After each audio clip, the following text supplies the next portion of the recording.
இயேசு கிறிஸ்துவின் நாமத்திலே உங்கள் யாவருக்கும் என்னுடைய அன்பின் வாழ்த்துதலை தெரிவித்துக் கொள்கிறேன். நாம் யாக்கோபு எழுதின பொதுவான நிருபத்தை கிரமமாய் கற்று வருகிறோம். வரிசையாக அதில் 3வது அதிகாரத்தை ஆரம்பித்தோம். யாக்கோபு எழுதின நிருபம்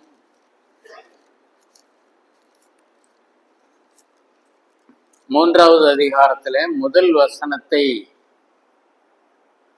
நாம் சிந்தித்தோம். என் சகோதரரே, அதிக ஆக்கினையை அடைவோம் என்று அறிந்து உங்களில் அநேகர் போதகர் ஆகாதிருப்பீர்களாக. அதை நாம் தியானித்து முடித்தது உங்களுக்கு ஞாபகம் இருக்கும் என்று நினைக்கிறேன். 2வது வசனத்திலிருந்து நாம் சிந்திக்கலாம். நாம் எல்லாரும் அநேக விஷயங்களில் தவறுகிறோம்.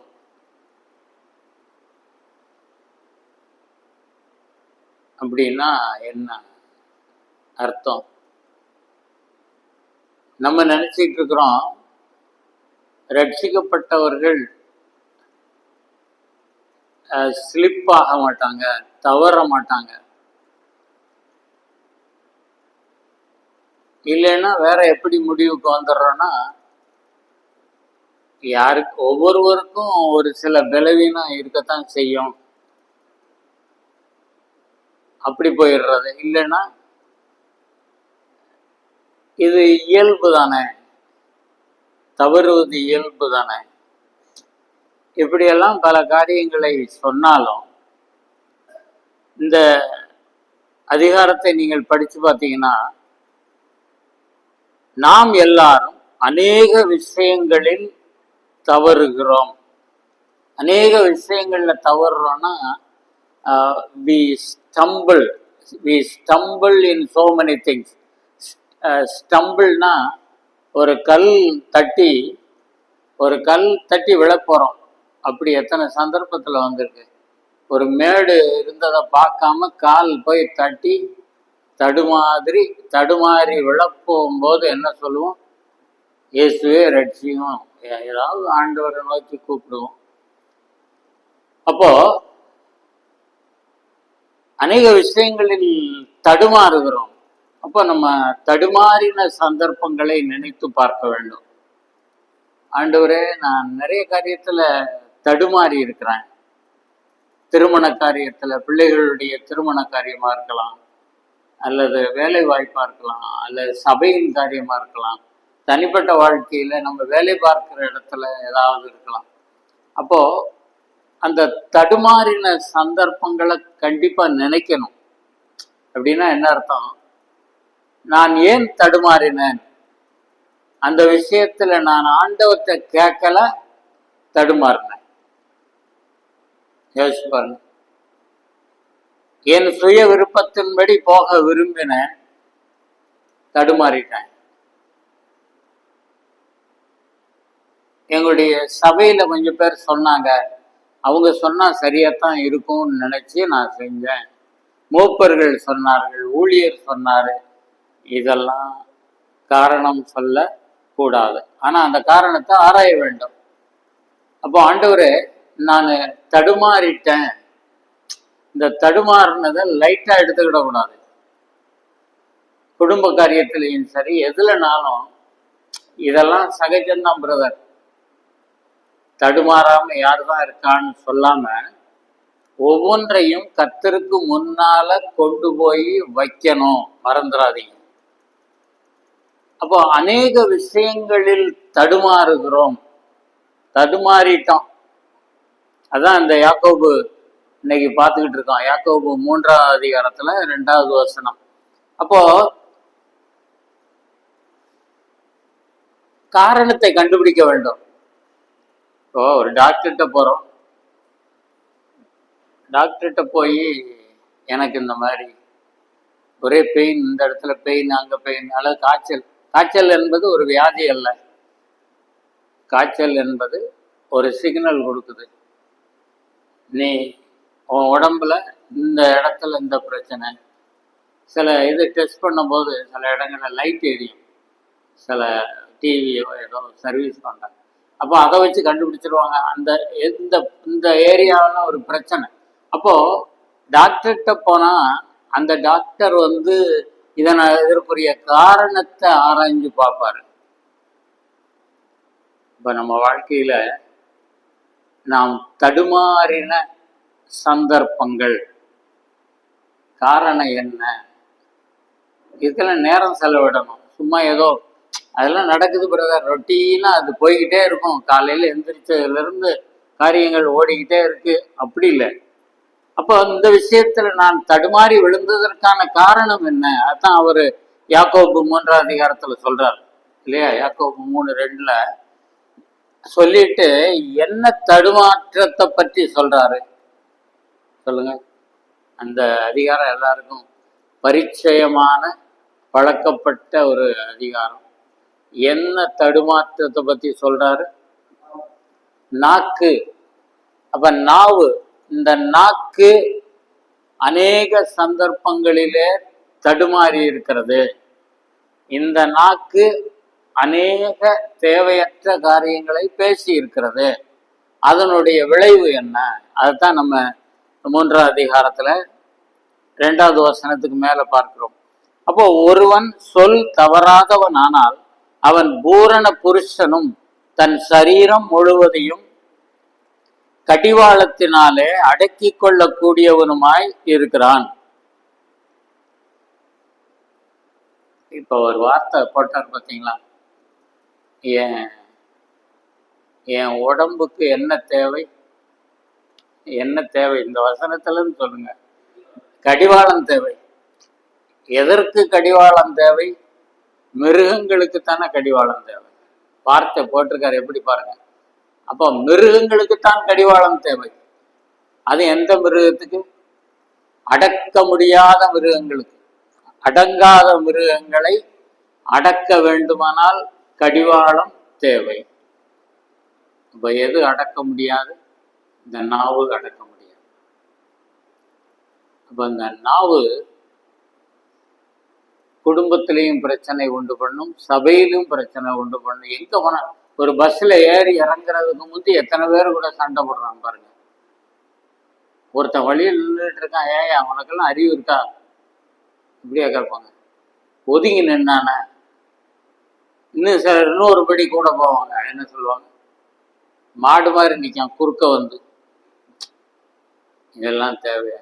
கொஞ்சம் யோசிக்கணும். நம்ம இப்படியெல்லாம் பேசியிருப்போம், இல்லைன்னு சொல்ல முடியாது. வீட்லேயும் அதே மாதிரி சும்மா பனைமரம் மாதிரி வளர்ந்தாதான் மிச்சம். வந்திருக்கான் பாரு. அப்போ இதெல்லாம் ரெக்கார்ட் ஆகிட்டே வருது.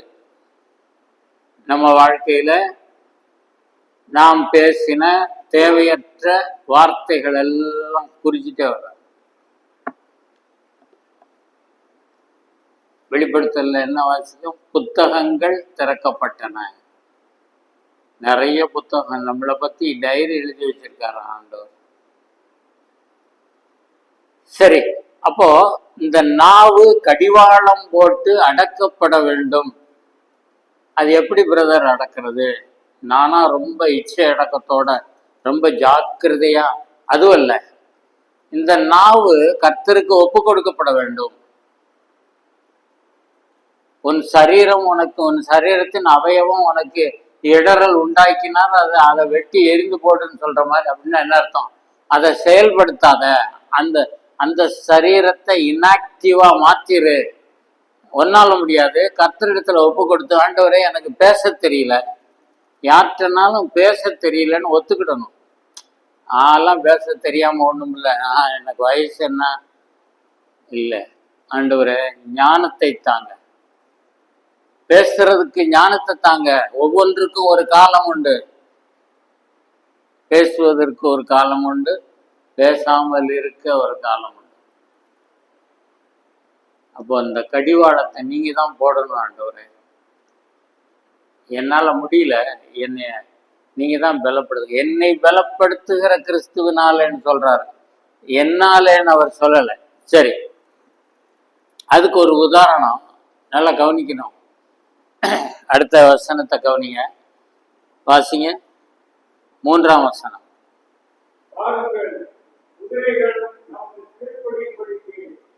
அவைகளின் வாய்களில் கடிவாளம் போட்டு அவைகளுடைய முழு சரீரத்தையும் திருப்பி நடத்துகிறோம். சரி, அப்ப குதிரைகள் அங்க யாரெல்லாம் தேவை? குதிரை, அப்புறம் அதை ஓட்டிட்டு போறாருல, குதிரையில ஏறி சவாரி செய்கிறவன். இப்போ எல்லாம் குதிரைகளே பார்க்க முடியல. அந்த காலத்துல எல்லாம் குதிரை வண்டியில தான் வந்திருப்பாங்கன்னு நினைக்கிறேன். எங்க இருந்து? ராஜபாளையத்துல இருந்து. எப்படி? ரயில்வே ஸ்டேஷன் இருந்தது. அங்க இருந்து வரேன்னா குதிரை வண்டி, ஜட்கா வண்டிமாங்க, என்ன சொல்லுவாங்க. அப்போ குதிரைகளை இப்போ பார்க்க முடியல. குதிரைகளை கவனித்து மெயின்டைன் பண்ணி அதுகளை கவனித்து ஆகாரம் போட்டு அதை வளர்த்து பிரயோஜனம் இல்லை.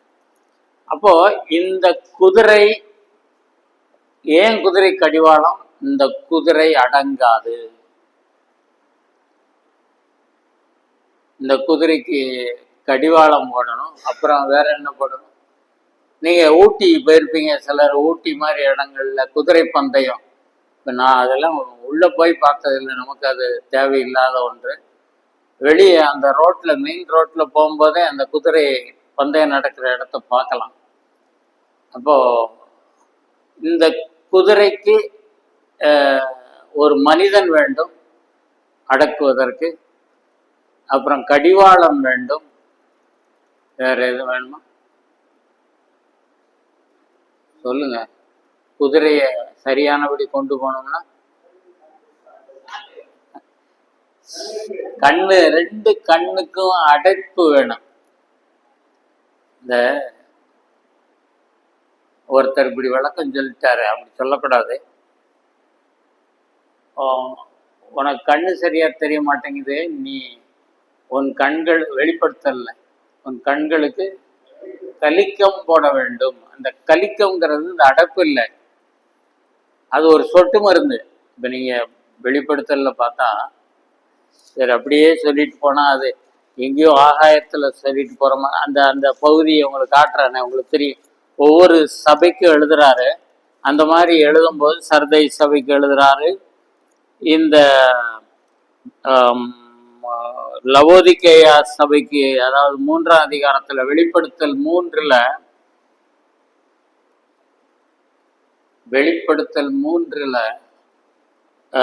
லவோதிகேயா சபைக்கு 14ஆம் வசனத்துல எழுதிட்டே வரும் பொழுது, அதான் வரிசையா பார்த்துட்டே வந்தீங்கன்னா, உன் கண்களுக்கு 18ல நீ பார்வை அடையும்படிக்கு உன் கண்களுக்கு 18ஆம் வசனத்துல கடைசி பகுதி, உன் கண்களுக்கு கலிக்கம் போடவும் வேண்டும். சாவ், அது அதாவது SALVE, அதை சொல்ல வேண்டிய விதம் சால்வ்னு சொல்லக்கூடாது, சாவ். அப்போ உனக்கு சொட்டு மருந்து விடணும். அதாவது இந்த சர்தை சபை இருக்க அந்த ஏரியாவில் ஃபேமஸானது என்ன தெரியுமா? இந்த சொட்டு மருந்து தயாரிப்பது. ஒவ்வொரு ஊருக்கும் ஒரு பிரபலமான ஒன்று உண்டு இல்லை, அது மாதிரி இந்த சர்தை ஏரியாவில் இந்த சொட்டு மருந்து தயாரிக்கிற இடம் உண்டு, ரொம்ப பிரபலமான சொட்டு மருந்து. இப்போ இதுல ஒரு ஐரணி என்னன்னா, சொட்டு மருந்து தயார் பண்ற ஊர்ல இருக்கிறவனுக்கு என்ன மீதிய பிடிங்க, கண்ணு தெரியல. நீங்க அதை படிச்சு பாருங்க. அதுல நீ நிர்பாக்கியம் உள்ளவனும் பரிதவிக்கப்படத்தக்கவனும் 17ல தரித்திரனும் குருடனும் நிர்வாணியும், அப்ப எல்லாம் சொல்லிட்டு உனக்கு கண்ணு தெரியல, சரியா தெரியல. நம்ம ஒரு பாஷை சொல்றோமே, நைட்டு 6:30 மணி 7 மணிக்கு மேல எனக்கு கண்ணு பத்தலை, 2 கண்ணு இருக்கு அதனால பத்தலை அப்படின்னா சரியா தெரியல, என் கண்ணு சரியா தெரியல. அப்ப இந்த கண்களுக்கு கலிக்கம் போட வேண்டும். உன் கண்ணு சரி அப்படின்னா என்ன அர்த்தம்? ஆவிக்குரிய கண்கள் சரியா பார்க்க மாட்டேங்குதுப்பா, அது வேற. இங்க குதிரைக்கு கலிக்கம் அல்ல, குதிரைக்கு அடைப்பு போடணும். சரி, இப்ப நம்ம யாக்கோபுக்கு போலாம். யாக்கோபு 3. சரி, இதுக்கு கடிவாளம் போடுகிறோம். இது ஒரு உதாரணம். 4வது வசனம் வாசிங்க.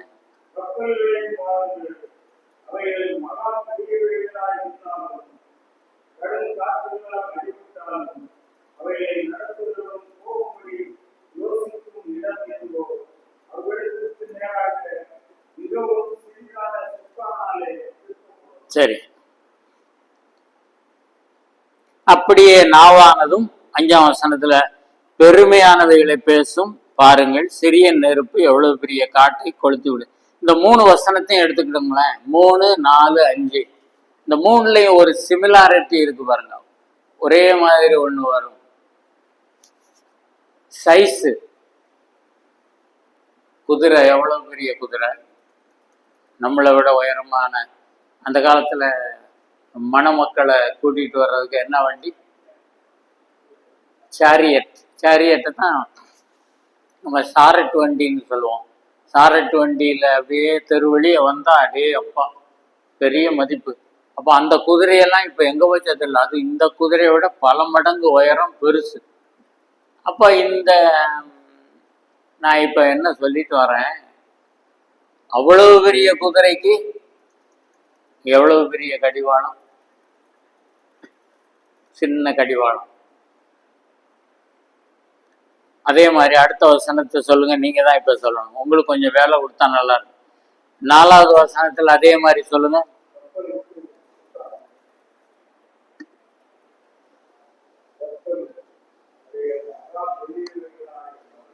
கப்பல் நம்ம பார்த்துருக்கோம், பார்க்காதவங்க பெரும்பாலும் இருக்க மாட்டாங்க. ஏறி பிரயாணம் பண்ணி போனவங்க ஒரு சிலர் இருப்பாங்க. அதுலேயே பெரிய பெரிய சைஸ் கப்பல்லாம் இருக்கு. அப்போ அவ்வளோ எத்தனையோ டன் கணக்கு எடையுள்ள பெரிய கப்பல், அதை திருப்புறதுக்கான சுக்கான் சின்னதாக இருக்கும், ஒரு பலகை மாதிரி இருக்கும், அவ்வளோதான், சின்ன பலகை. அவர் எந்த பக்கம் திருப்புறாரோ அந்த பக்கம் திரும்பினா போதும்.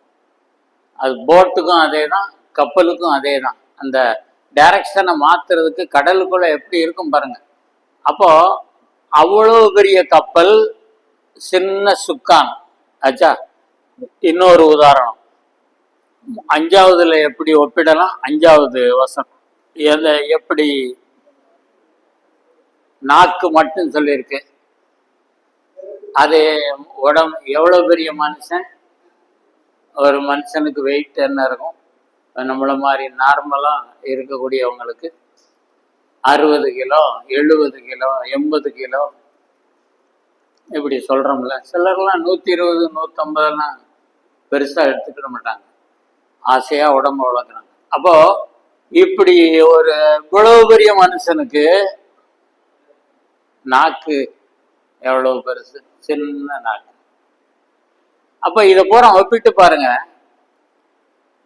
இதுல இன்னொரு பாயிண்ட் நீங்க தான் இப்ப எனக்கு சொல்லணும். இப்ப நான் 3ஐயும் ஒப்பிட்டேன்ல, இன்னொரு பாயிண்ட் இதுல சொல்லியிருக்கு, இந்த 3 வசனத்துக்குள்ள இருக்கு. அதுல அதை நீங்க இப்ப கண்டுபிடிச்சு சொல்லுங்க. 4வது வசனத்துல இருக்கு.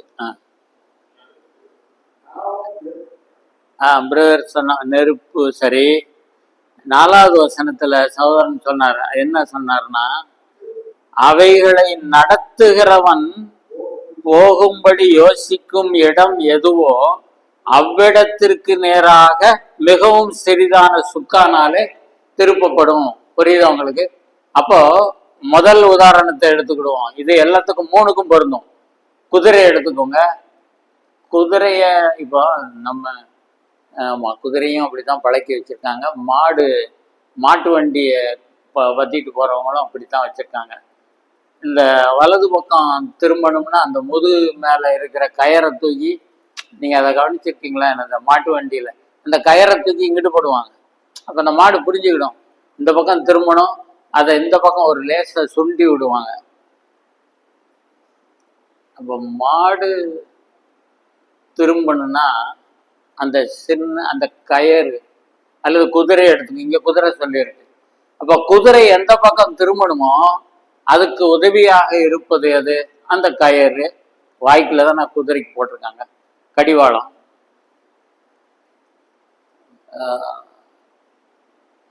குதிரை வித்தியாசமா திரும்பிருச்சுன்னா காரணம் யாரு?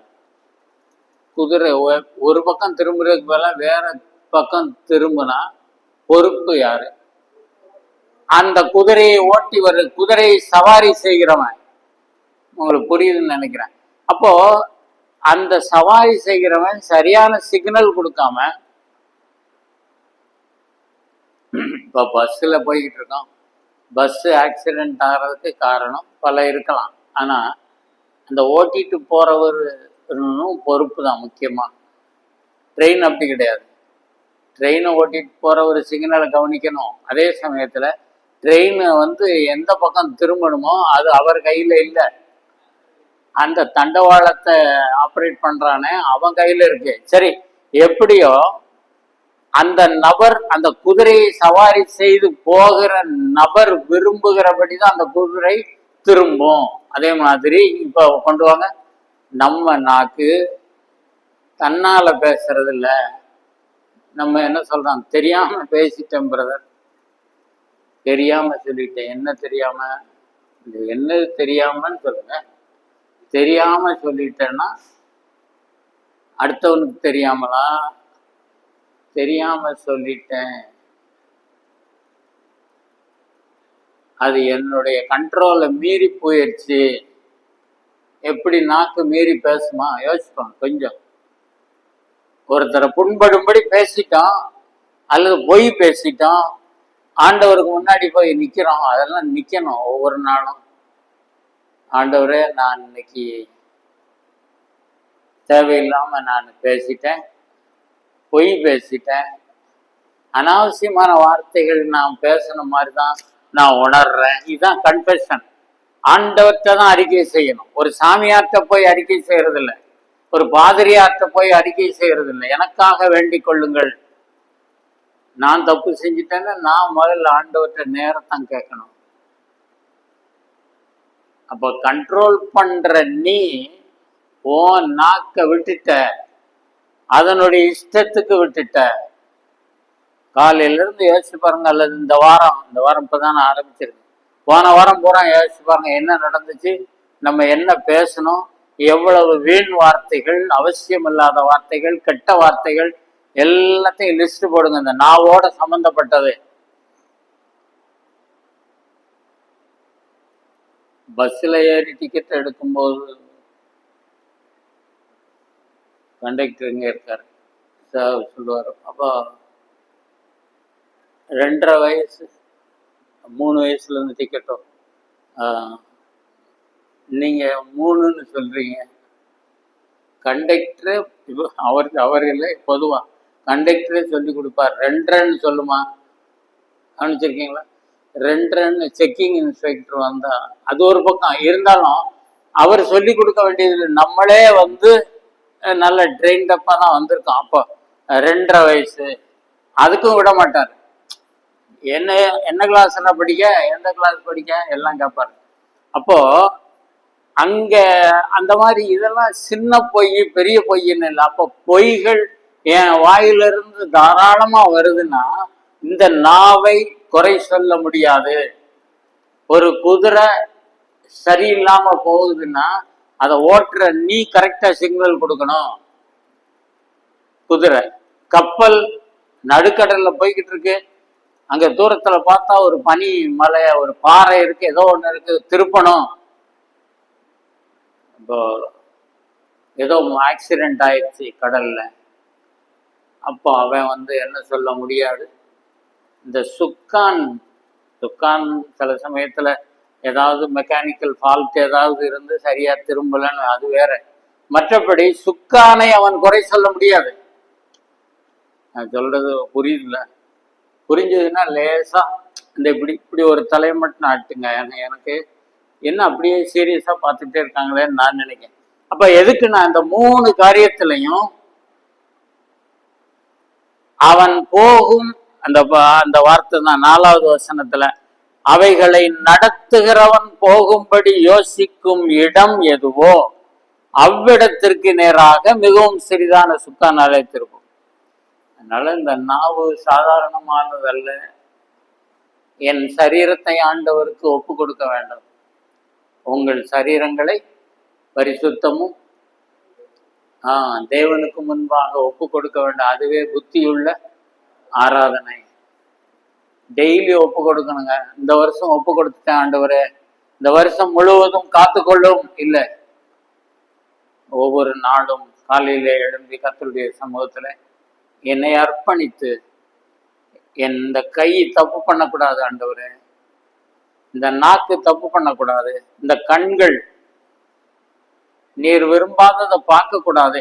அப்போ இதெல்லாம் கர்த்தருக்கு அப்படியே ஒப்பு கொடுத்து முன்னேறி போகும்போது கர்த்தர் நிச்சயம் உதவி செய்வார்.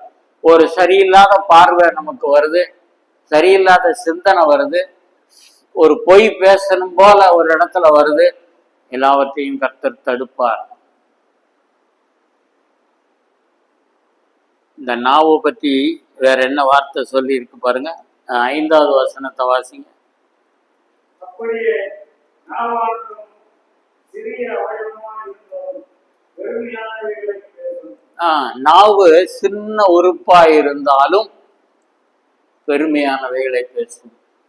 இதை கூட கர்த்தருடைய சமூகத்துல கொண்டு போகணுங்க. அதான் நான் சொல்றேன், ஆண்டவரே எனக்கு கொஞ்சம் பெருமை இருக்கு, கொஞ்சம் இல்லை நிறையாவே இருக்கு ஆண்டவரே. ஆண்டவர்கிட்ட கம்ப்ளீட்டா அப்படியே ஓப்பனா பேசிட்டா அவருக்கு ரொம்ப பிடிக்குங்க. அதுவும் சும்மா பேருக்காக இல்லை, மனசை திறந்து என்கிட்ட ரொம்ப பெருமை இருக்கிறது ஆண்டவரே. என் படிப்பை குறித்து பெருமைப்படுகிறேன். என்னுடைய பெற்றோர்களுக்கு கை நாட்டு கூட சரியா வராது. நான் பிஜி முடிச்சிருக்கேன், நான் ஐடி கம்பெனியில வேலை பார்க்குறேன், நான் அப்பா ஆண்டவரே அப்படி நான் நினைக்கிறேன். அந்த பெருமையான சிந்தனை எனக்கு மன்னியும். ஜாதியை குறித்து எத்தனை பேர் பெருமை பாராட்டுறாங்க தெரியுமா? அவங்க ஜாதி, இந்த ஜாதி நாங்கள், இவங்கெல்லாம் இந்த ஜாதிக்காரங்க கூட எல்லாம் நாங்கள் பக்கத்துல போக மாட்டோம். அப்போ அவரு நான் சொல்றது விசுவாசிகளை சொல்றேன், விசுவாசிகள்லையும் அப்படி வரும்போது எப்படி கர்த்தருக்கு முன்னாடி நீங்க ஒப்புரவு வாங்க முடியும்? இந்த சிந்தனை எனக்கு இருக்குது ஆண்டவரை, என்னைக்கு நீக்கி போடுங்க. எல்லாரையும் ஒன்று போல பாவித்து ஒன்று போல பழகி இந்த ஜாதி அடிப்படையில எனக்கு அந்த பெருமையை நீக்கி போடுங்கன்னு ஏன் கேட்க கூடாது?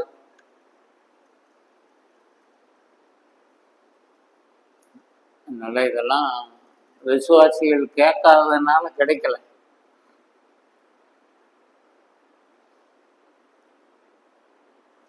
பணப்பெருமை, இப்படி பெருமைகள் உங்களுக்கே தெரியும், நிறைய ஒரு லிஸ்டே போடலாம்.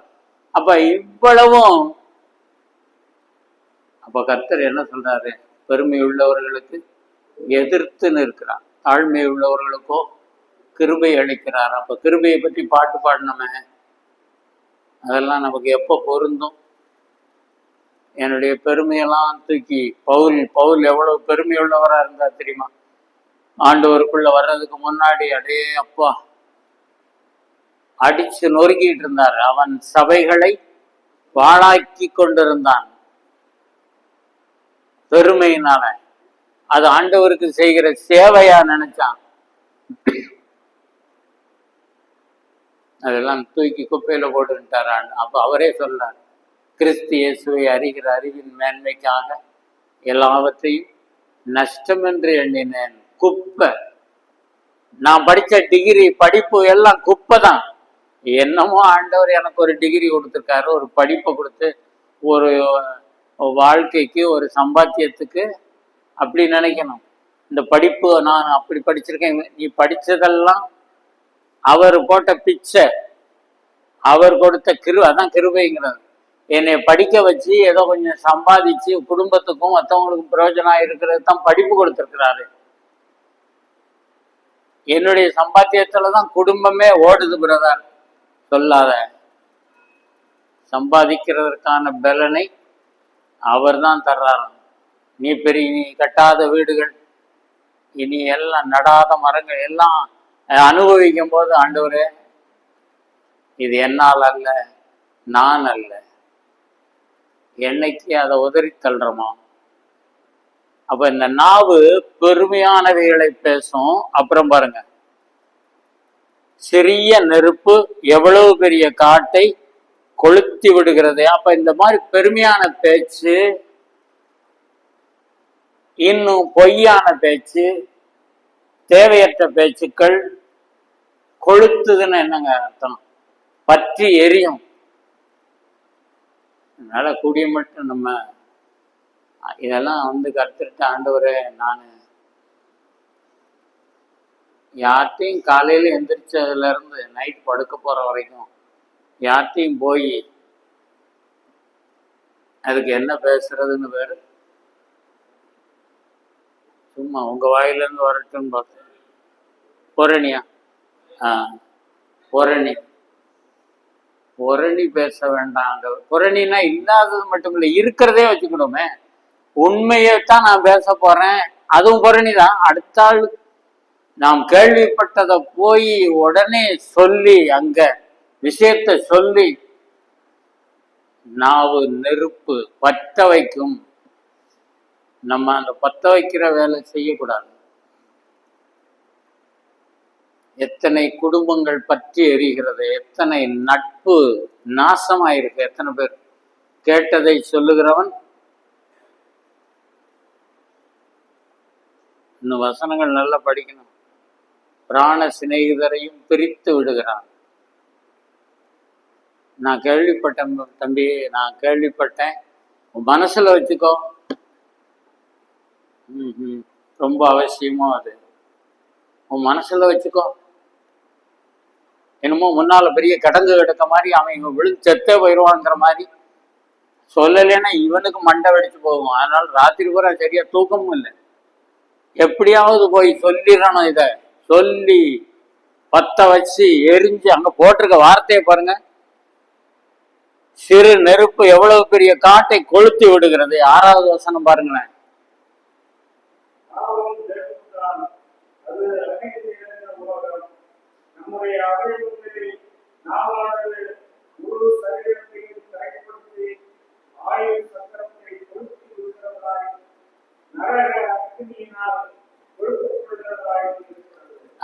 அது ஆயுள் சக்கரம்னா வாழ்க்கையின் ஓட்டங்கள், வாழ்க்கையினுடைய ஓட்டங்களை எல்லாம் கொளுத்தி விடுகிறது. நல்லா ஸ்மூத்தா குடும்பம் போய்கிட்டு இருக்கோம், இதை போட்டு போயிடுவான். பொருத்தி போட்டு போயிட்டான்னு சொல்றோம்ல, அவன் காலையில பொருத்தி போட்டு போயிட்டான். என்னங்க கொஞ்சம் யோசிச்சு பாருங்க. ஒரு வைக்கப்படப்பு இருக்கு, அவன் எவ்வளவு கஷ்டப்பட்டு சேர்த்து வச்சிருக்கான். லேசா ஒரு சின்ன இது போயிட்டு ஒரு தீக்குச்சி போதும்.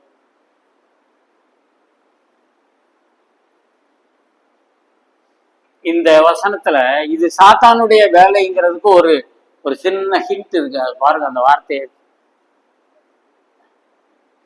6வது வசனத்துல இது சாத்தானுடைய காரியம், தேவனுடைய காரியம் அல்லங்கிறதுக்கு ஒரே ஒரு வார்த்தை. சரி, நரக அக்கினி. அது நரக அக்கினி. அந்த வார்த்தையை ஏன் பயன்படுத்தணும்? அது கர்த்தருக்குரிய வார்த்தை அல்லவே. கர்த்தர் இல்லாதவர்களுடைய வாழ்க்கையில அவங்க போகிற இடம்தான் நரகம். அப்ப நரக அக்கினியினால் கொளுத்தப்படுகிறது. ஆண்டவர் அக்கினிமயமானவர் அப்படின்னா நீதி உள்ளவர். அந்த நீதிக்கு முன்னாடி யாரும் நிற்க முடியாது, அது வேற. இது நரக அக்கினியினால் கொளுத்தப்படுகிறதாயும் இருக்கிறது. சரி, 7வது வசனம் வாசிங்க.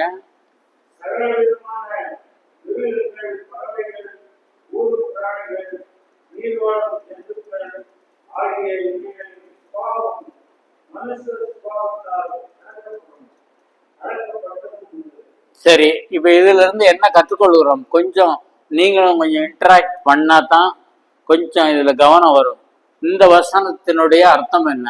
7வது வசனத்துல மிருகங்கள், பறவைகள், ஊரும் பிராணிகள், நீர் வாழும் ஜந்துக்கள் ஆகிய இவைகளின் சுபாவம் மனுஷ சுபாவத்தால் அடக்கப்படும், அடக்கப்பட்டதும் உண்டு. இதுக்கு நீங்க தான் உதாரணம் ஒன்னொன்னுக்கு சொல்லணும். ஒவ்வொருத்தரும் எனக்கு தெரியாது, நான் வரிசையா கூப்பிட போறேன் ஒவ்வொருத்தரா. ஹலோ, நீங்க சொல்லுங்க. என்ன பள்ளிக்கூடமா இது? இந்த வாத்தியார் வேலையை காட்டிடுவாங்க அப்பப்ப பேசிட்டு இருக்கும். அப்போ ஏன்னா இப்ப மிருகங்கள், மிருகத்தை அடக்குகிறாய். நீ மனுஷன்தான். உதாரணத்துக்கு நமக்கு தெரியும், சர்க்கஸ்ல பாருங்க, அன்னைக்கே சொன்னேன்னு நினைக்கிறேன், சர்க்கஸ் விசுவாசிகள் போல, விசுவாசிகள் சர்க்கஸுக்கு போகலாமா? என்னைய ஒரு மாதிரியா பார்க்கக்கூடாது, நீங்க தான் பதில் சொல்லணும். விசுவாசிகள் சர்க்கஸுக்கு போகலாமா? என்னையா சினிமாவுக்கு போகக்கூடாதுங்க? என்ன செல்போன்ல சினிமா பார்க்காத ஒன்றை பார்க்க விட்றீங்களா? பரிசுத்தவான்கள்ங்கிறிய சர்க்கஸுக்காவது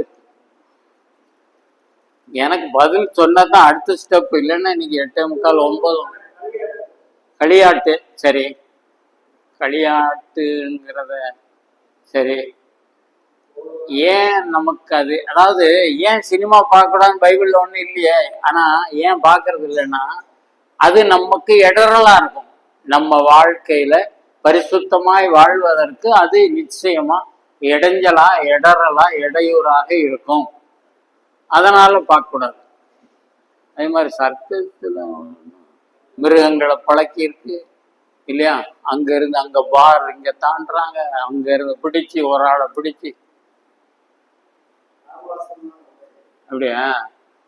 அதாவது சகோதரிகள், நான் இது என்னுடைய கருத்து, சகோதரிகள் போகலாம். ஏன்னு கேட்டா சின்ன பிள்ளைகளை கூட்டிட்டு அந்த மிருகங்கள் பண்ற இதை பார்க்கறதுக்கு போனா அவங்களுக்கு பெரிய வீழ்ச்சிகள் இருக்காது, அது கூட நமக்கு தேவையில்லைதான்.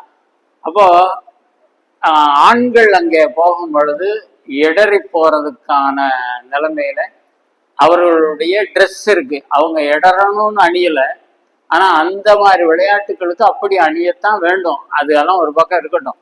அப்போ என்னுடைய வாழ்க்கையில நான் நம்ம பார்த்தோம்ல, நாம் அநேக விஷயங்களில் 2வது வசனத்துல படித்தோம்ல, நாம் எல்லாரும் அநேக விஷயங்களில் தவறுகிற மாதிரி இதெல்லாம் நம்ம இடறி போறதுக்கான பல என்டர்டெயின்மெண்ட்ஸ்ல இதுவும் உண்டு. சரி, இருக்கட்டும்.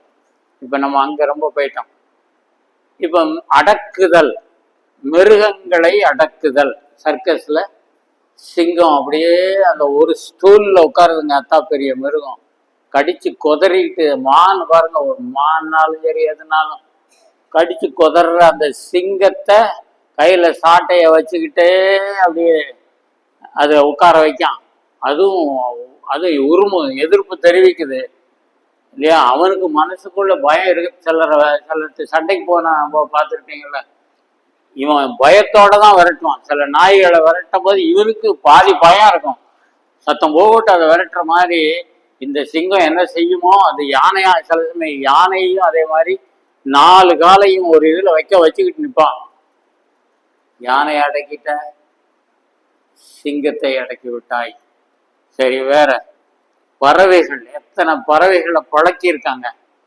பெரிய பெரிய பறவைகள், சின்ன பறவைகள் எல்லாத்தையும் நீ அடக்கி இருக்கல, ஒன்னால் அடக்க முடியும். 3வது ஊரும் பிராணிகள், பாம்பை அப்படியே போட்டு படம் எடுக்க வைக்கிறாங்க. அப்ப அந்த பாம்பை, இந்த மாதிரி ஊரும் பிராணிகளை நீ பழக்கிற. இவைகளின் நீர் வாழும் ஜந்துக்கள், தண்ணியில அந்த டால்பின் மாதிரி சில மீன்களை என்னமோ இசைக்கு ஏத்தாப்புல அது டான்ஸ் ஆடுதான், என்னமோ இருக்கட்டுமே. அப்போ இங்க கர்த்தர் சொல்ல விரும்புகிற காரியம், நீ அநேக மிருகங்கள், பறவைகள், ஊரும் பிராணிகள், நீர் வாழும் ஜந்துக்களை அடக்கிற. மீதி நீங்க முடிச்சிடலாம். நாவை அடக்க முடியவில்லை. பட்டணங்களை பிடிப்பவனை பார்க்கிலும் நாவை அடக்குகிறவன் உத்தமன். இது என் கருத்துல வசனம். இப்ப பட்டணத்தை விட மகா அலெக்சாண்டரா இருக்கலாம். அப்பா, எத்தனை பட்டணம், எத்தனை பட்டணம் இல்லை, நாடுகளை பிடிச்சாங்க. ஆனா ஒரு நாக்கு அடக்க முடியலன்னா நீ என்ன செஞ்சு என்ன பிறகு? அப்ப கர்த்தர் என்ன சொல்றாரு, நீ என்னதான் சாதிச்சாலும் சரி, நீ என்னதான் அந்த அன்பை பத்தி சொல்லிட்டு அந்நிய பாஷையை பத்தி எல்லாம் சொல்லும் பொழுது, அப்போ நீ உன்னுடைய சரீரத்தை சுட்டெரிக்கப்படுவதற்கு கொடுத்தாலும் எல்லாம் சொல்றல, அந்த மாதிரி நீ என்னத்தெல்லாம் சாதிச்சாலும் சரி, உலகத்துல எவ்வளவு சம்பாதிச்சாலும் சாதிச்சாலும் நாவை அடக்க முடியல அப்படின்னு இன்னொருத்தட்ட சொல்றேன். நானும் எவ்வளவோ கண்ட்ரோல் பண்ணி பார்த்தேன். சில சமயம் சொல்றோம்ல, நானும் பேசக்கூடாது, அந்த மாதிரி வார்த்தை பேசக்கூடாதுன்னு எவ்வளவோ கண்ட்ரோல் பண்ணி தான் பார்த்தேன். அவன் ரொம்ப ஓவரா போயிட்டான்.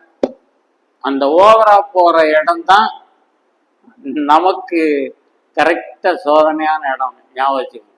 அவன் அந்த ஓவரா போகும்போது நீங்க அமைதியா இருந்துட்டா ஜெயிச்சிட்டீங்கன்னு அர்த்தம், கர்த்தருடைய கிருபையினால. அப்ப நீங்க நினைப்பீங்க, இதெல்லாம் முடியுமா பிரதர்? முடியாதது பைபிள்ல சொல்ல மாட்டாங்க. நம்மால் சாதிக்க முடியாதது, நம்மால் செய்ய முடியாதத ஆண்டவர் ஒரு நாளும் சொல்ல மாட்டார். சொல்லல பைபிள்ல. நீங்க என்ன உதாரணம்னு சொல்லுங்க. நமக்கு நம்மை மீறி, நம்முடைய பலனை மீறி அல்லது நம்முடைய சக்திக்கு மேலாக கர்த்தர் எதையும் எதிர்பார்க்கல.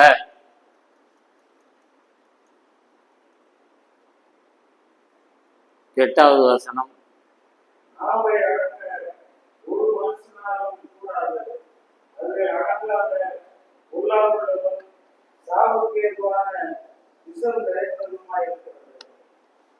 சரி.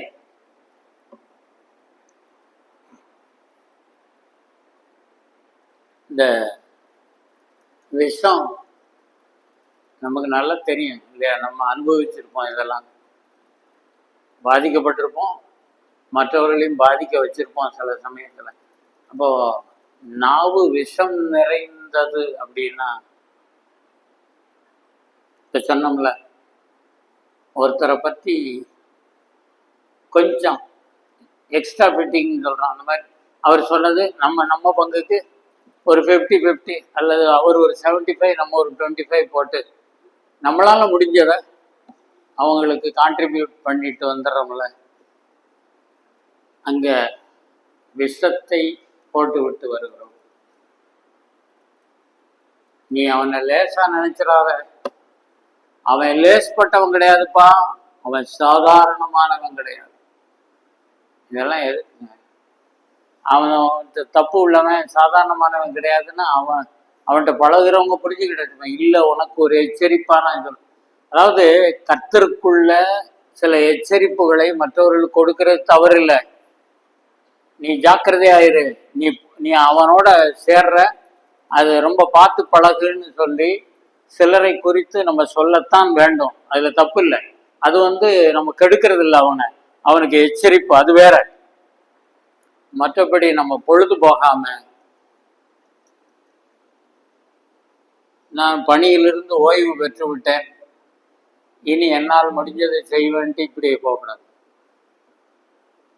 ஆண்டவர் எல்லாவற்றையும் பார்த்து கொண்டிருக்கிறார். கர்த்தர் கவனித்து கேட்பார். கர்த்தருக்கு பயந்தவர்கள் ஒருவரோடு ஒருவர் பேசிக்கொள்வார்கள். கர்த்தர் கவனித்து கேட்பார்.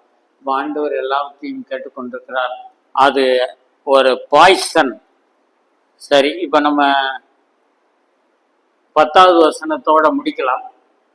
9வது வசனத்தை வாசி. 9-10 வசனங்களை வாசிங்க.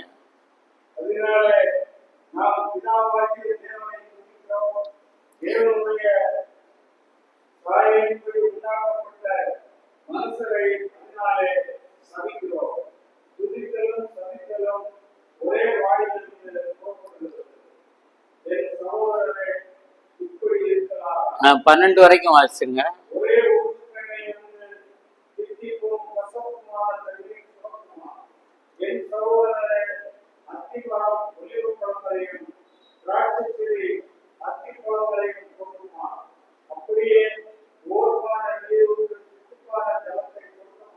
சரி,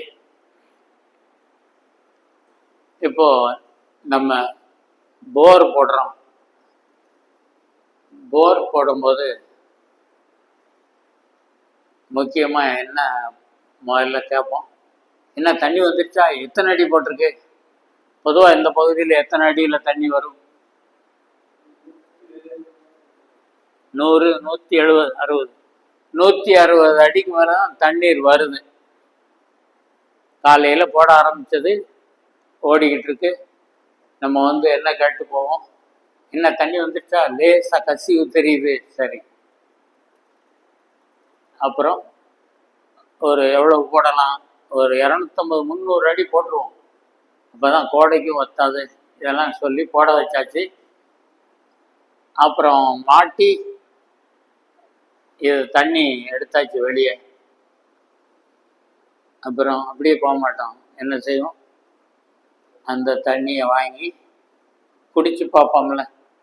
சூப்பர் தண்ணியா இருக்கே, அருமையா இருக்கு, குத்தாலம் தண்ணி தோத்து போகும், நல்லா இருக்கும். ஆனா இது கொஞ்சம் அடிஷனலா சொல்லிட்டு போயிடுவாங்க.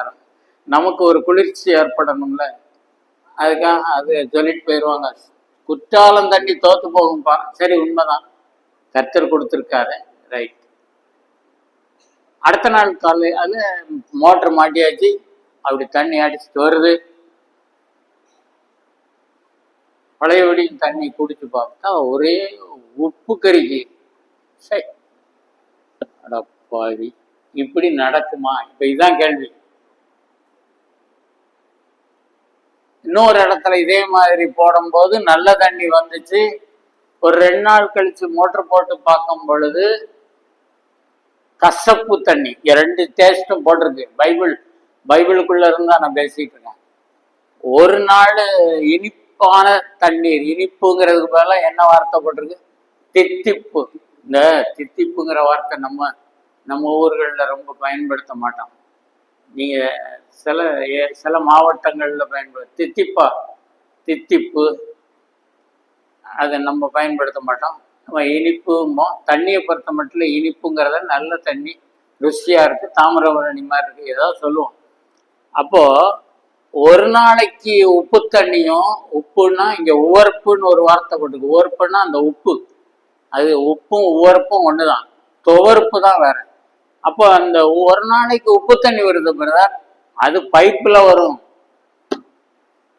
ஒரு நாள் மேட்டமலை உங்களுக்கு மேட்டமலைலாம் கிடையாது, தாமிரபரணி தானே, மேற்க இருக்குல்ல, புளியங்குடி பக்கம்.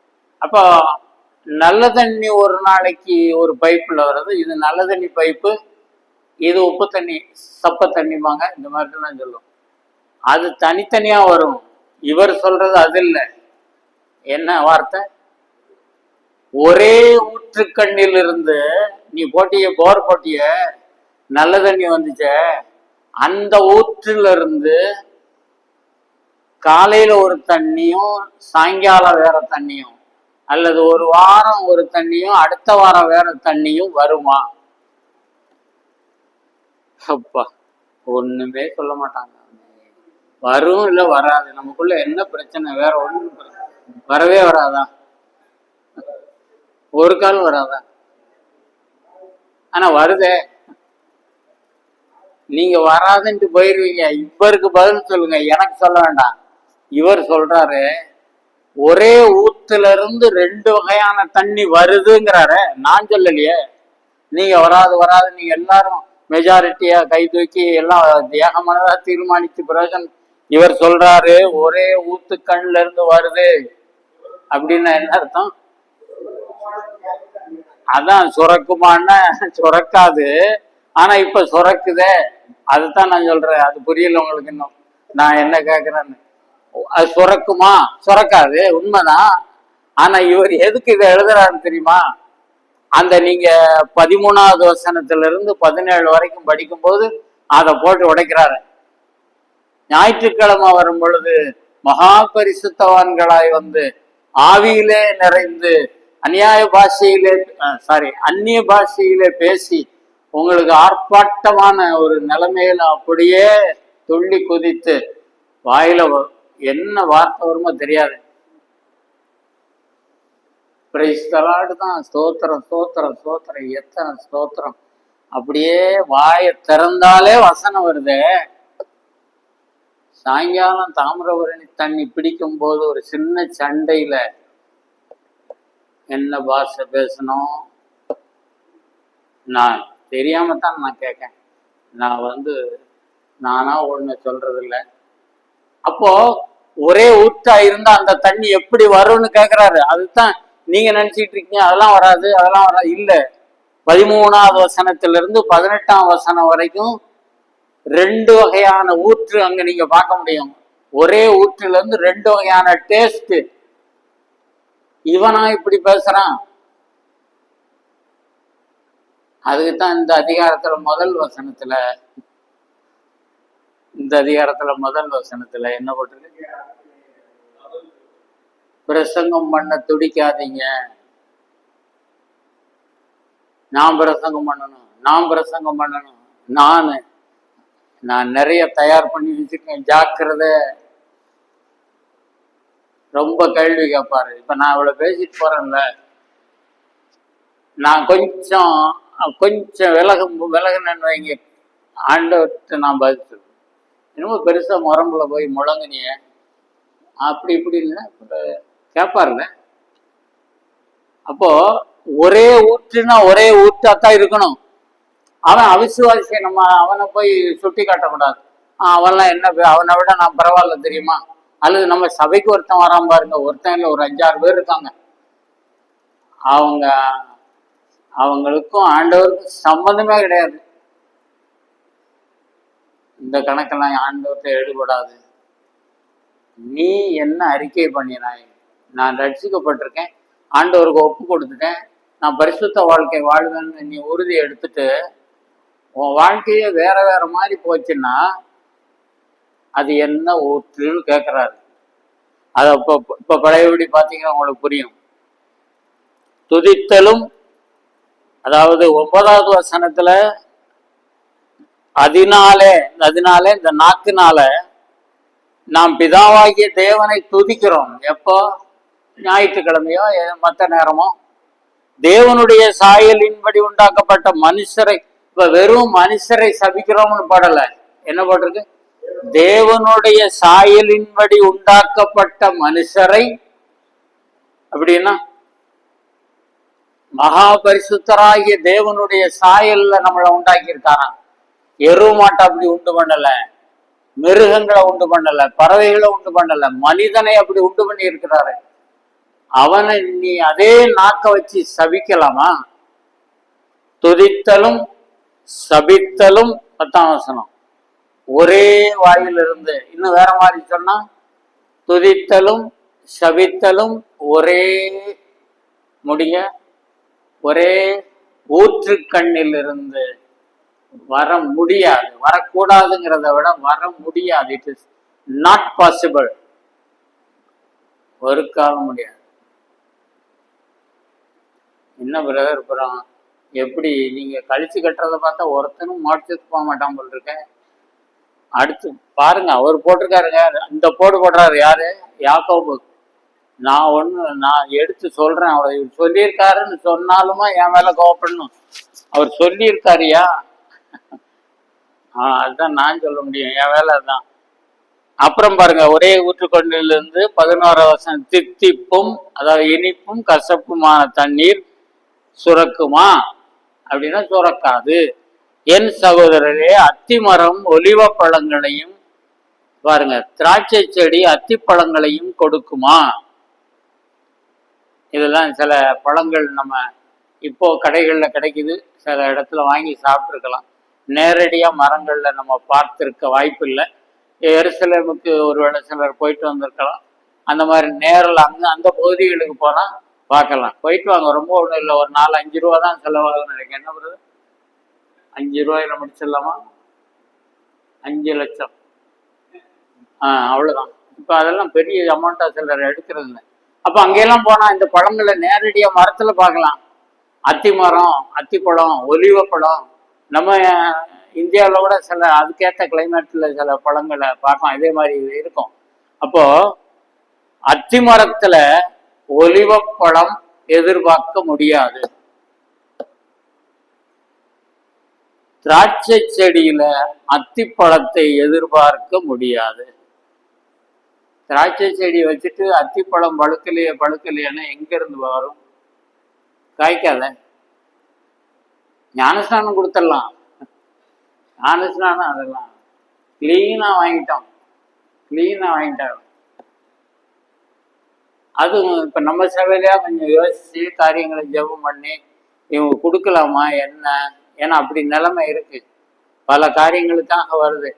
சிஎஸ்ஐ மாதிரி இன்னும் சிஎஸ்ஐ மட்டும் இல்லைன்னு நினைக்கிறேன், நிறைய சபைகளில் இந்த மாதிரி ஒரு பிள்ளைய விரும்பினா கல்யாணம் பண்ணிக்கிட போகிறான், அதுக்கு இந்த இவ்வளோ சந்தா கட்டணும், அந்த போன வருஷத்துக்கு சந்தாவையும் சேர்த்து கட்டணும், அது மொத்தம் உங்களுக்கு அவர் கணக்கு பிள்ளை இருப்பார், அவர் கணக்கு பிள்ளை கணக்கு பார்த்து உங்களுக்கு எவ்வளோ ஒரு 10-15 ஆயிரத்துக்குள்ளே கட்ட வேண்டியது வரும். ஐயோ சரி, எப்படியோ வட்டிக்கு வாங்கியாவது நான் கட்டிடுறேன்.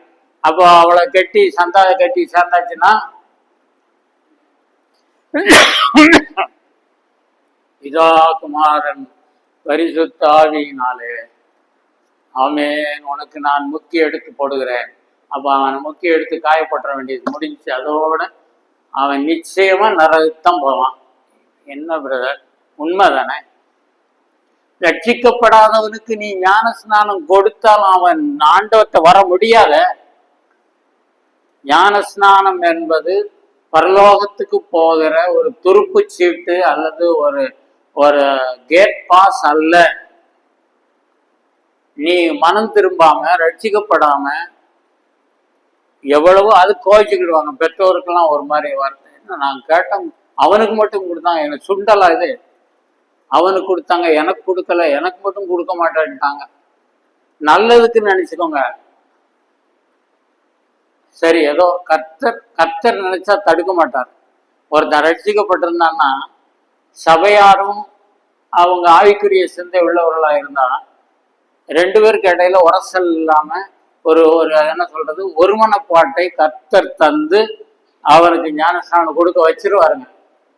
மற்றபடி நம்மளாம் போய் இவனுக்கு எப்படியாவது கொடுக்கணுங்க, அவங்க இல்ல நல்ல சாட்சி இல்லைன்னு சொல்லிக்கிட்டு கடைசியில எதுக்குங்க இந்த கொஞ்சம் பொறுங்க, அவன் நல்ல ஆண்டவருக்குள்ள வரட்டும், முழுமையா ஒப்பு கொடுக்கட்டும், அதெல்லாம் நன்மைக்குன்னு எடுத்துக்கிட்டா அது நமக்கு நன்மையாக முடியும். இப்போ இங்க என்ன நடந்துச்சு நான் முடிக்கலாம். ஒரு மரத்தை வச்சுட்டு மாமரத்தை வச்சுட்டு கொய்யாப்பழம் காய்க்க மாட்டேங்க, கொய்யாக்காயே காய்க்கலையே, கூறு கட்டவனே, இது என்ன மரம், மாமரத்தை வச்சுக்கிட்டு ஓ மாமரமோ. அப்போ அவர்களை வசனம் என்ன சொல்லுது, அவர்களுடைய கனிகளினாலே அறிவீர்கள். அவன்கிட்ட கனி காணப்படும்னு என்ன அர்த்தம், அவன் ரட்சிக்கப்பட்டதனுடைய விளைவு அங்கே தெரியும். அதனால ஆளு இங்க யாக்கோபு நம்ம ரொம்ப பெருசா எடுத்துக்கிறது இல்லை. யாக்கோபு ரொம்ப சாதாரணமான ஆள். அவர் கொடுக்கறது ஆவியானவருடைய ஒத்தாசையோட என்ன போடுறாரு பாருங்க. அப்போ ஒரே ஊற்றில இருந்து 2 வகையான தண்ணி வர வாய்ப்பே இல்லை. இல்லை பிரதர், வருது பிரதர், அவங்க ஒரு நேரம் ஒரு மாதிரி இருக்கான், ஒரு நேரம் ஒரு மாதிரி இருக்கான், ரட்சிக்கப்படல. சிம்பிள் லாஜிக்காக தான் எல்லாம் தெளிவா முடிவுக்கு வந்துடலாம். ரட்சிக்கப்பட்டவன் இப்படி இருக்க மாட்டான். ரட்சிக்கப்பட்டவன் இந்த செயலிலே தொடர்ந்து ஈடுபட மாட்டான். அதான் அவர் சொல்ற. அதனால இதையெல்லாம் சிந்தித்து நான் முன்னேறி போக கர்த்தர் கிருபை செய்வாராம். ஜெபம்.